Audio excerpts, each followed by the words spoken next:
A single photo sparked a fire that burned down a governor's empire. $33 billion vanished, hidden in fake companies and offshore accounts. One woman, Jasmine Crockett, dared to uncover the truth. Will justice prevail, or will power protect its own? Stay until the end to find out. From one photo of an abandoned rail yard, Jasmine Crockett exposed the biggest political money laundering operation in California's history, transforming a prominent governor into a federal suspect. No labor, no machinery, only corroded steel and a $1.2 billion deal funneled to a Texas mailbox. 30 subpoenas, 12 sham firms, one secret campaign fund in the Cayman Islands. How did Jasmine Crockett, a black lawyer once overlooked as an outsider, unravel a $33 billion criminal web and topple the state's mightiest figure? This tale demands your full attention. The war room was hushed, eerily quiet for a space typically alive with ordered frenzy. Overhead lights threw a stark, clinical sheen across the table where Jasmine Crockett sat solitary, her hands resting on a sealed envelope marked "Confidential, Urgent Federal Funding Report."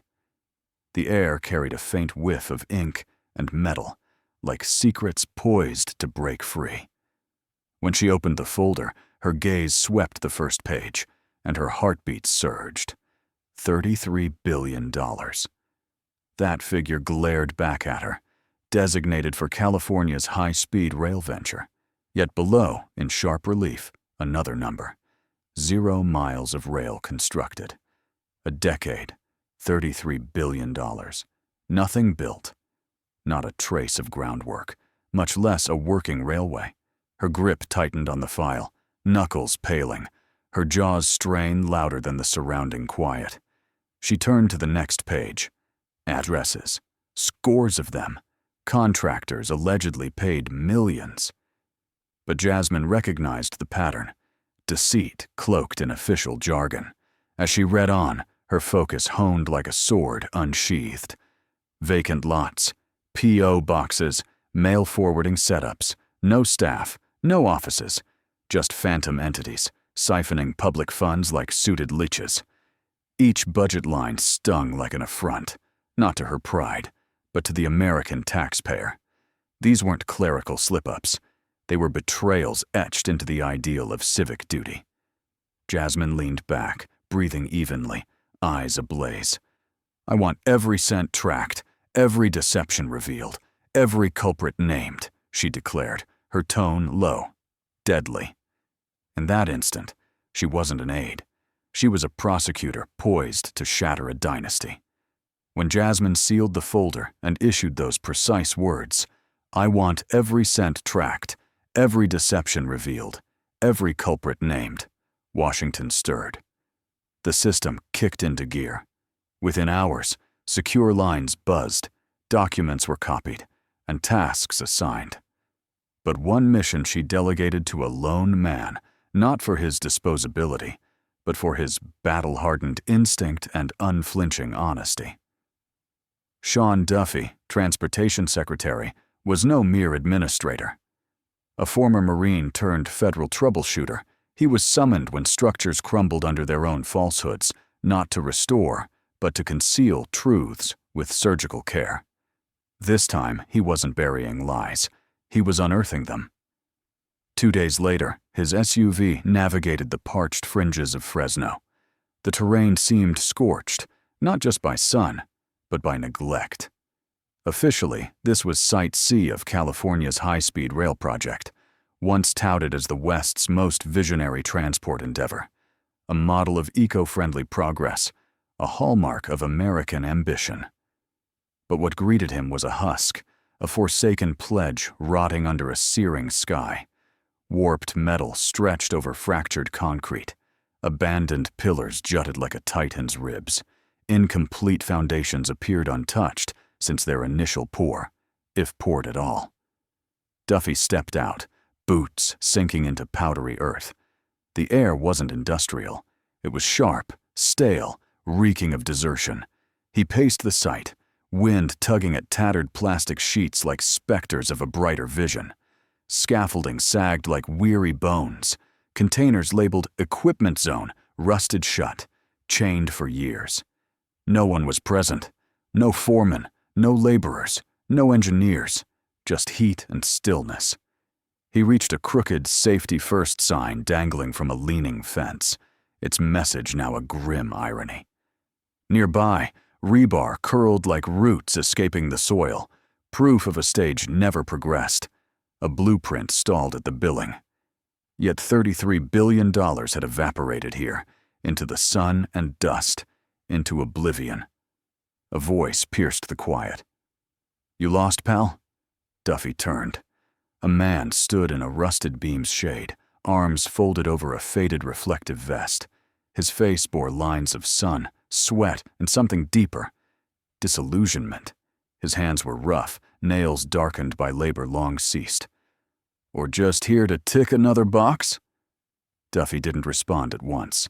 He approached, his chest cam capturing each step. "I'm not ticking boxes," he said evenly. "I'm here for Jasmine Crockett." The man exhaled, a wry smirk flickering. "Then you're 5 years late. They stripped this place bare, promised everything, left us with debts and dirt." The worker retrieved a worn thermos from a concrete slab and sat, like someone who'd recounted this tale too often to care. "They claimed we were crafting history, said our names would endure." He gestured at the crumbling site. "Here's your monument." He scooped dirt, letting it slip through his fingers. "Want to know where the cash went? It's in this ground, mixed with our toil, our broken spines, the lies they poured like mortar." Duffy stayed mute, recording, feeling the weight. This wasn't a budget overrun. It was treachery, armed with contracts, veiled by permits. The man pointed to a partial bridge span. "That?" They built one piece, snapped photos for the news, then vanished. Every team after just tidied up, posed, and left. We never laid a single rail. But the payments? Those went through every time. His tone grew grim. "Know how many families banked on healthcare from this job? How many poured savings to relocate, believing this would change their lives?" He stood, eyes piercing. Instead, they faced eviction when wages stopped. Kids quit school. Some men turned back to the bottle. One used a nail gun on himself last year. His voice faltered. "But sure, tell DC thanks for the chance." Duffy's breath hitched once. He'd dealt with failing spans, collapsing deals, bureaucratic decay. But this was human ruin masked as policy. He glanced at the cracked concrete, then the weathered man. "What's your name?" he asked. "Does it matter?" The man shot back, bitter. "The ones who approved this forgot it long ago." After a pause, he muttered, "Tell Crockett we remember her." "We're watching?" Duffy nodded, turned, and walked to his SUV. The encrypted data arrived just after midnight. Jasmine Crockett waited in her office, a lone lamp casting shadows over documents and open cases. Her phone buzzed. Duffy upload complete. She tapped her tablet, and the screen flared with images that locked her jaw and raced her heart. Rusted frameworks, half-finished bridges, forgotten equipment, barren land where $33 billion should have thrived. A mute testament to deceit, cloaked in red tape. Duffy's footage played without commentary. None was needed. Every shot screamed corruption. Each silent moment roared louder than alarms. Jasmine's eyes fixed on one image, a corroded beam with a ripped safety banner drooping beside it, a shrine to decay forged from falsehoods. Her mind churned. This wasn't mere fraud. It was deliberate erosion of public faith, executed slowly, disguised as advancement. She zoomed into an attached invoice. The company, Silent Consulting, rang bells from a campaign finance probe 3 years earlier. It had no office then either. Her pulse quickened, not from fear, but from truth's sharp edge. They weren't just pilfering. They were laundering funds through the very systems meant to build public works. They'd turned aspiration into profit and fled with it. Jasmine rose slowly, plans forming. She didn't need to ponder. She needed action. With a swipe, she opened the secure DOJ line. "This is Crockett," she said, voice firm as iron. "Activate every forensic accountant in the Federal Procurement Fraud Unit now. I want subpoenas drafted for all contractors linked to the rail project. I want a digital trail on every shell company Duffy flagged." A brief silence, then activity. No one challenged her. They knew what her late-night orders meant. "We're launching a full federal probe," she continued, pacing. "We're not hunting typos. We're hunting purpose." Her final words sliced through. This wasn't carelessness. This was planned theft. We'll prove it and crush them with it. What started as a report from Fresno's dusty wasteland became a financial chase. Once the probe began, the figures spoke, and their story was chilling. Jasmine stood riveted, eyes glued to a glowing transaction web on the screen. Each red line marked a transfer, each node a front, a firm, an account, all converging on one name at the core: Gavin Nome. It wasn't just his signature, it was his design. The timing of approvals, fund routing, shell company coordination. It flowed like a machine, intentional. A shiver ran through her as the puzzle locked into place. He hadn't tripped into this. He'd engineered it, not a tool, but the mastermind of the heist. The man chosen to govern California had orchestrated its betrayal. The injustice struck deep, not just as a legal officer, but as someone who'd clawed through a crooked system. This wasn't about lost funds. It was about stolen dreams, shattered trust, communities robbed of promised schools, hospitals, jobs. Gavin Nome had drained billions behind a facade of progress. Jasmine clenched her fists, jaw set. She'd faced corruption, but never this audacious, this calculated. Nome had made governance a shadow game. For years, no one halted him. That was about to end. She faced her team, voice cutting. "This isn't just fraud. It's a system and its maker." Buried in slick accounting terms and official lingo were contracts worth hundreds of millions, sent to non-existent firms. No permits, no workers, no history. Just titles on paper and bank codes tied to empty offices and mailbox shops across states. These weren't struggling vendors. They were ghosts, built to collect, vanish, and evade scrutiny. The pattern was stark. Huge payouts labeled vaguely as site prep, logistics, or material staging. Yet no trucks moved, no plans were drafted, no supplies arrived. Jasmine stood beside her lead analyst as he displayed a summary. The total so far: over $1.7 billion paid to shells with no verified work. Her anger flared hotter. Then came the next strike. An analyst cross-referenced contract approvals with sign-off records. "Ma'am," he said cautiously, "we found a match. 5 major deals, each over $100 million, all signed by one person."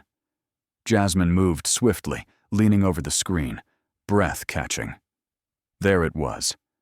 Gavin Nome's signature, clear and deliberate, stamped on each contract like a brand.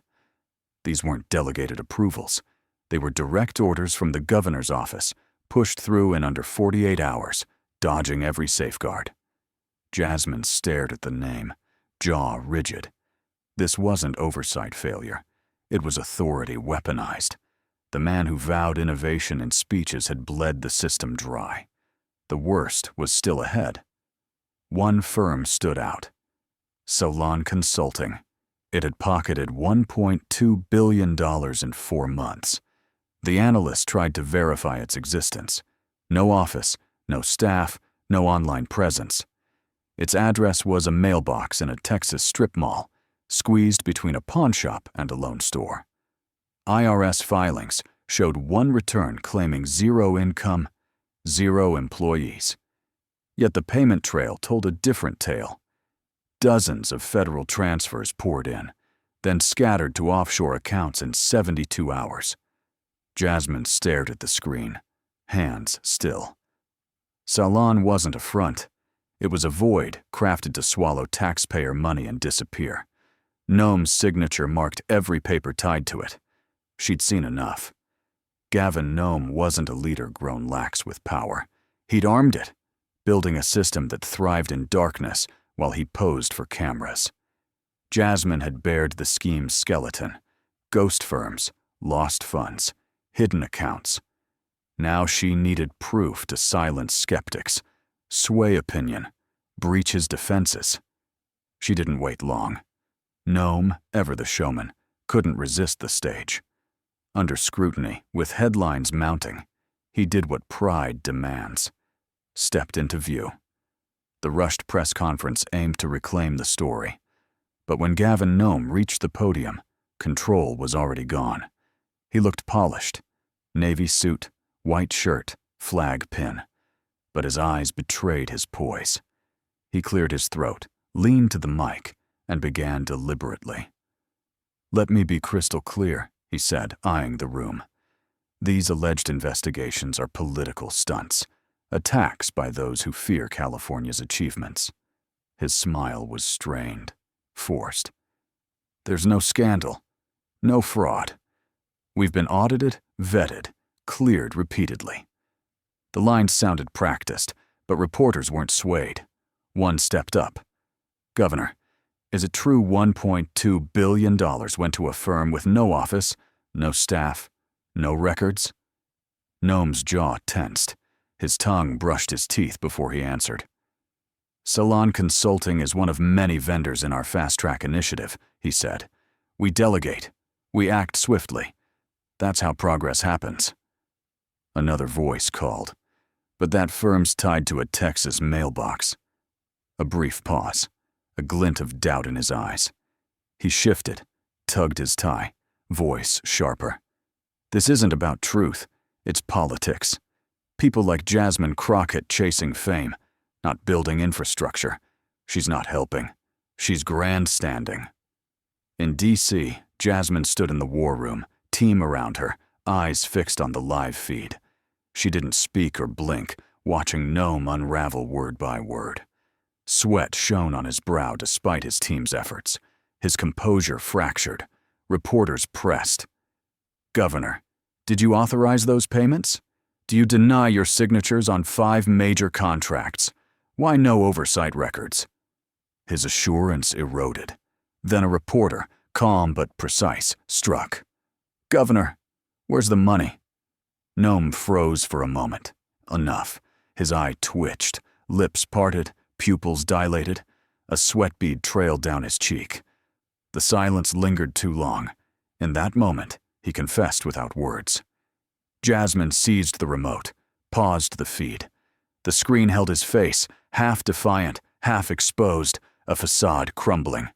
The illusion broke. She stepped forward, voice slicing. "That's not the look of a man framed. That's a man who knows we've found the evidence." The team was silent. The power shifted. Nome had turned from hunter to hunted, by his own hand. Jasmine faced her senior counsel.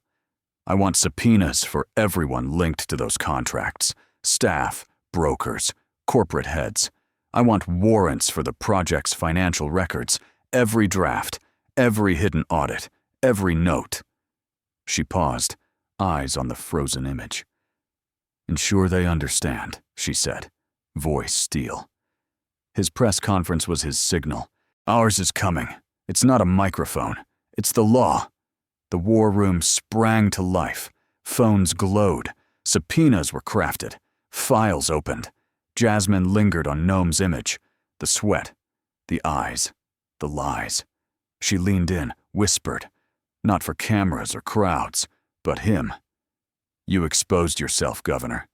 Now, we reclaim it all." Nome's face gave him away, but subpoenas broke the floodgates. Jasmine's words barely faded when the first batch was sent. 30 envelopes, sealed, delivered before dawn. They didn't target low-level aides or distant subcontractors. They struck the system's core. Senior transport officials, finance heads, campaign advisors, agency leaders, donors linked to billion-dollar rail deals. No one was safe. Each subpoena hit like a storm, shattering the silence that had guarded Nome's empire for a decade. Jasmine didn't seek murmurs. She sought ruin. And it began. By noon, a deputy from California's infrastructure department called DOJ's secure line, voice tense. "I don't want to sink for this," he said. "If I cooperate, can I avoid jail?" Before a reply, another call came. A partner at a firm that got $200 million for logistics. His lawyer was direct. Full disclosure for partial immunity. Jasmine's team acted swiftly. Agreements were drafted, rooms prepped, testimonies recorded. What they gained wasn't just proof, it was a blueprint. One insider shared memos urging no digital records. Another revealed private meetings at homes where Nome greenlit massive payouts for acceleration. The fraud was meticulous, orchestrated. Beyond the DOJ, the political fallout started. Nome's chief of staff slipped out quietly, resigning. His campaign finance head, who bragged of creative donor paths, erased her LinkedIn and fled. PR firms dropped contracts. Even his loyal backer, a tech billionaire who hosted Nome at $10,000 a plate galas, halted donations. Events vanished from Nome's sight. His 2030 Senate hopes, once whispered openly, were now mocked. He was losing clout, and Jasmine was just starting to press harder. Jasmine sat before the master case board, eyes tracing the color-coded network, red for foes, yellow for allies, blue for unknowns. As red pins turned yellow, she saw the truth in plain view. This wasn't just theft, it was a political conduit. Public funds were washed through fake firms, then funneled as donations to Nome-aligned PACs. Infrastructure was a mirage, but the influence it bought was real. Legislative votes, campaign endorsements, appointments, all funded by taxpayer dollars masked as development. Jasmine leaned forward, the room quiet. "This isn't about rails anymore," she said. "It's about control. This is a multi-agency, multi-donor scheme posing as public good." Her team paused, absorbing the scale. "Now that we've pierced the silence," she added, voice charged, "we'll dismantle every part." Subpoenas were only the start. Next came seizures, bank records, digital audits. Jasmine shifted from detective to strategist. The deeper she dug, the clearer it became. Nome hadn't just taken money. He'd subverted democracy's framework. This was bigger than California, bigger than rail. Each day, more insiders turned. More calls came. More emails arrived marked, ready to testify. The breakthrough came quietly at 2:13 a.m. in the DOJ's Cyber Financial Unit. Junior analyst Ethan Cole leaned closer, squinting at a flashing terminal. He'd traced offshore deals for weeks, hundreds of flagged transfers through mazes of shells, trusts, blind accounts. Most stalled, some circled back. But this path was distinct. Timing, routes, sums, too perfect. The final node glowed. A campaign trust in the Cayman Islands, veiled by layers, tied directly to Nome's re-election fund. Ethan stood, handed the log to his supervisor. Within 15 minutes, Jasmine was in a secure room, staring at a digital map like a global web. 12 fake firms, each built to receive large wires from federal budgets and state grants, then dissolve. No staff, no payroll, no desks, just transactions. Ghost funds flowed in, out, pooling in an offshore vault. The sum was staggering, $2.4 billion, not misplaced, but moved, concealed, now exposed. Jasmine didn't flinch, reading each line. Memos like, Materials Prep Phase 2, or Environmental Mitigation, masked theft in bureaucratic terms. The final account, linked to a digital wallet for Noam's campaign, froze her blood. This wasn't negligence. It was deliberate, systemic, aimed at democracy's core. He'd taken public funds and turned them into political might. Taxpayers thought they backed trains. They'd backed a machine to cement power. She faced the prosecutors and forensic team. The room was still, like the pause before a shot. "No more questions," Jasmine said, voice steady, final. "This isn't mismanagement. It's organized theft of federal funds, laundered through state deals, used to illegally fund a campaign." She moved to the room's center, scrolling through evidence. "Begin asset freeze protocols. Request foreign cooperation with the Caymans. Lock that campaign trust before dawn." Her tone hardened. "Issue warrants for any officer tied to these entities. Top target, Gavin Noam." A prosecutor near the door murmured, "Are we moving to federal charges?" Jasmine turned, face resolute. "We're not moving," she said. "We're striking." Noam didn't just skew a budget. He skewed the state. Chaos ensued. Ordered chaos. Phones flared. Encryption keys engaged. Redacted files and contract data linked to the federal crime database. Jasmine moved like a general, orders precise. Agents drafted indictments, while others reached Treasury's Financial Crimes Network to freeze accounts. They had him after months of chasing shadows, buried trails, legal walls. They had the leverage, a sum, a link, a crime undeniable. Jasmine stood still, hand on the glowing screen where Noam's name sat above $2,417,600,000 in red. She gazed, then said softly, with law's weight, "This isn't a probe anymore. It's a prosecution, and he won't escape." At 5:42 a.m., Sacramento's calm broke with blacked-out Suburbans gliding down Capitol Avenue. Street cameras went dark. Local police were told to stand by. This wasn't show. It was federal action. The lead SUV halted at the state capitol's west wing. Before the engine stopped, FBI agents moved, jackets marked Public Corruption Task Force. No warnings, just boots on marble, hands slamming glass as they passed the receptionist toward the governor's suite. Staff barely stood. One gasped. Another tried locking a drawer. Too late. "Search warrant! Stand back!" an agent barked, voice sharp, legal. Agents spread out, each to a designated spot. Noam's office, policy team, finance server room. Every drawer was opened, safes breached, drives bagged. A warm shredder was snapped, seized, tagged. The grand decor, historic walls, meant nothing. This was a crime scene. In Noam's office, agents found encrypted drives, donor folders marked eyes only, financial reports with his handwritten notes in black ink. One agent whispered into his comm, "Original approvals secured."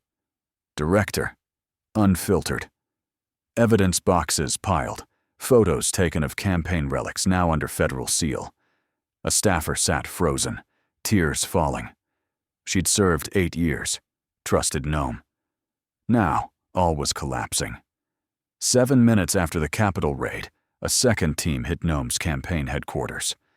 The once vibrant office, alive with interns and coffee, was silent save for glove snaps and scanner beeps. Agents took donor databases, burner phones, unplugged finance terminals. A whiteboard read, "Next fundraiser, Bay Area, $10,000 per plate." In a secure DOJ site 2,700 miles away, Jasmine stood before live raid feeds, arms crossed, face unmoving. She didn't blink as agents carried boxes labeled "Private Contributions Discretionary." She saw Noam's assistant led out, sobbing, volunteers whispering in shock. Her jaw tightened when agents opened a locked cabinet, pulling a folder marked "Contingency Plan Cayman." That was intent, premeditation, silent malice in fine suits. This wasn't drama or vendetta. It was law piercing the haze. Jasmine's voice cut the silence like a ruling. "Send forensic accountants to the scene," she said.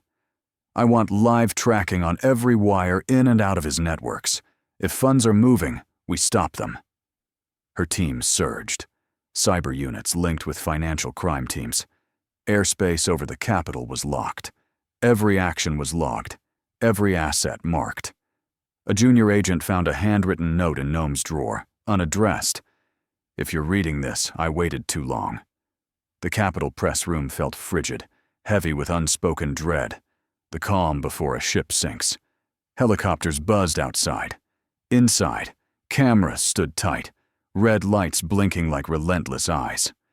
Reporters packed the space, faces stern, questions primed. No one sought policy or spin. They sought the fall. Gavin Noam emerged from the curtain, not with a governor's stride, but a stiff walk, bearing his ruin's weight. The podium loomed larger, the spotlight harsher. His suit clung like armor, but his pale, gaunt face, dimmed eyes told another tale. He cleared his throat, adjusted the mic with a shaky hand, and began. "Good evening," he said, voice low, scripted. "Today, I speak not as a politician, but as a man who's always put California first." He paused, faltering. "I've spent 10 years fighting for innovation, infrastructure, inclusion.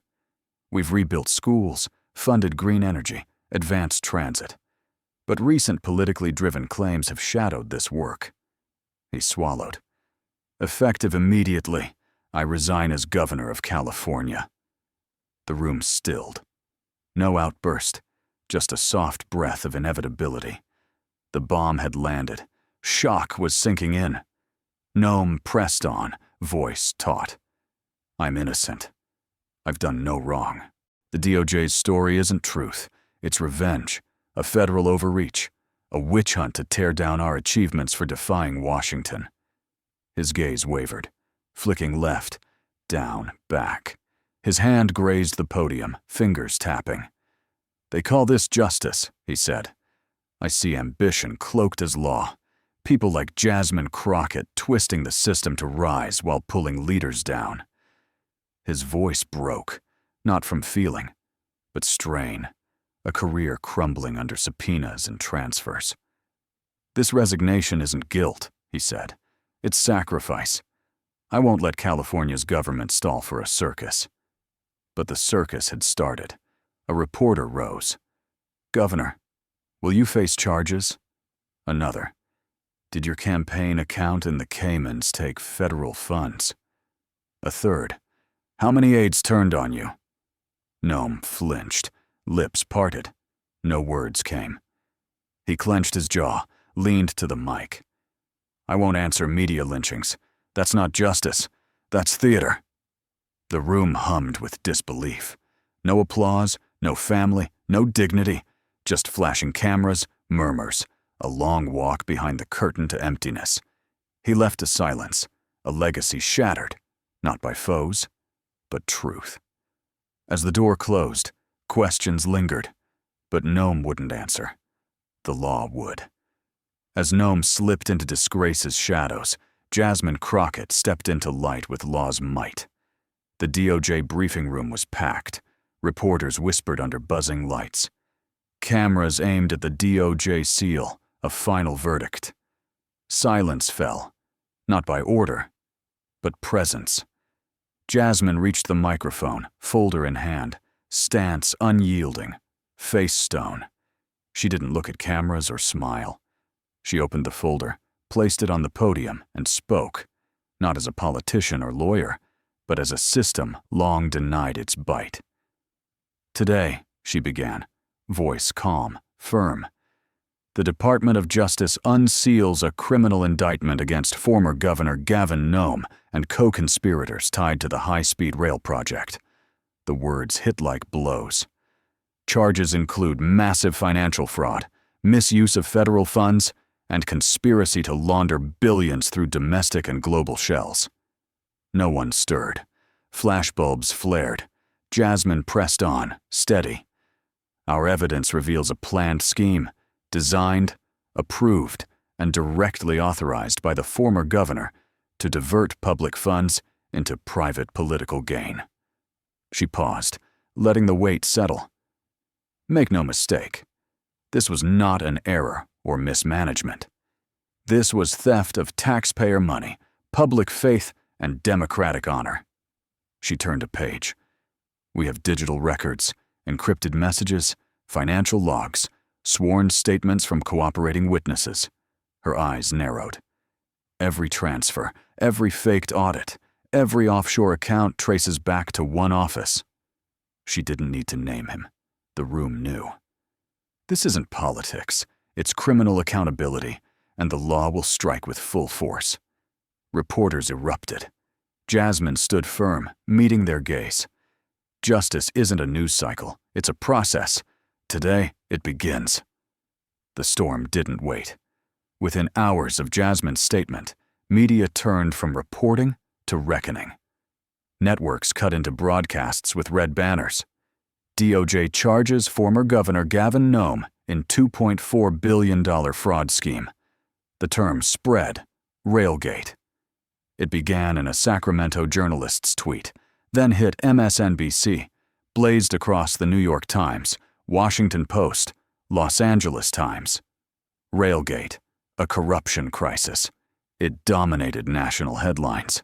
This wasn't a story, it was a dissection, with California on the slab. CNN showed drone shots of FBI agents hauling boxes marked Governor's Office Finance. Fox News called it a model for criminal rule. Social media blazed. Hashtags like #Railgate, #Where is the money, #Nomefall trended worldwide. Memes appeared. Nome's face on fake campaign signs. High-speed future, edited to high-speed theft. Beneath the humor, rage grew. People didn't laugh for joy. They were betrayed, livid. Podcasts sprang up, parsing speeches, budgets, donor logs. A clip from 3 years back showed Nome vowing, California's rail will set the 21st century standard. Now, it was paired with rusted rebar, empty lots, signs reading, Future Rail Line. The betrayal was real, decades deep. Engineers who backed the project spoke of fake plans, missing permits, unexplained fund shifts they were told to ignore. Whistleblowers emerged, interns, contractors, officials who'd raised alarms and were silenced. Jasmine didn't seek fame, but her image was everywhere, at the DOJ podium, flag behind, declaring power's limits. Editorials named her accountability's new face. Critics called her partisan until her filings, evidence line by line, silenced doubters. California's political world collapsed overnight. Lawmakers who backed rail funding scrubbed sites. Some erased tweets praising Nome's bold vision. Others vanished online. Governors elsewhere faced calls for transparency on infrastructure. A California scandal became a national awakening. Railgate wasn't just a scandal. It was a symbol of systemic rot under progress's guise. Ambition turned greed. It was a pivot when Americans stopped trusting slick promises and asked, who holds the plans? One chapter remained, Nome's sentencing. Cameras couldn't enter federal court, but headlines guessed. Inside the granite chamber, far from rallies, Gavin Nome faced what he dodged, accountability. The courtroom held a silent tempest. Agents, reporters, whistleblower families, ex-staffers behind walls of disbelief. Nome, once California's star, entered in a plain gray suit, expression state-issued. No tie, no smile, no control. His hands were cuffed, ankles chained, each step echoing his dissent. 2 marshals trailed. A judge loomed, having overseen 6 weeks of damning testimony and evidence too complex to refute. The clerk read the charges: wire fraud, conspiracy, money laundering, embezzlement, abuse of authority, campaign finance manipulation via offshore trusts. Each met one word from the jury: guilty. The silence wasn't relief. It was wait, the breath before a collapse. Judge Elena Cross adjusted her glasses, faced Nome, and began, not from notes, but memory. "Mr. Nome," she said, voice steady, edged with steel. "You didn't just commit fraud. You built a system of theft. You stole from taxpayers, the vulnerable, the future, under progress's cloak." She leaned forward. "You wielded power with precision, dressed in leadership's words. That makes you not just a criminal, but a coward." She continued, firm. "You turned hope into profit. Today, that profit expires." A pause. "You are sentenced to 30 years in federal prison. No parole for 20 years. Murmurs rose, faded. "The court orders forfeiture of assets tied to your fraud, over $300 million, including global holdings and illicit campaign funds in the Caymans." She stopped. "You are barred from public office in the United States forever. Your political career ends here, not in cheers, but accountability." Nome was silent. His lawyer stayed blank. The judge's gavel fell, sharp as a shot, turning history to consequence. 2 marshals tightened Nome's chains. He was led through a side door, no press, no goodbye, no redemption. The courtroom didn't cheer or clap. They watched him fade, step by step, into the system he thought untouchable.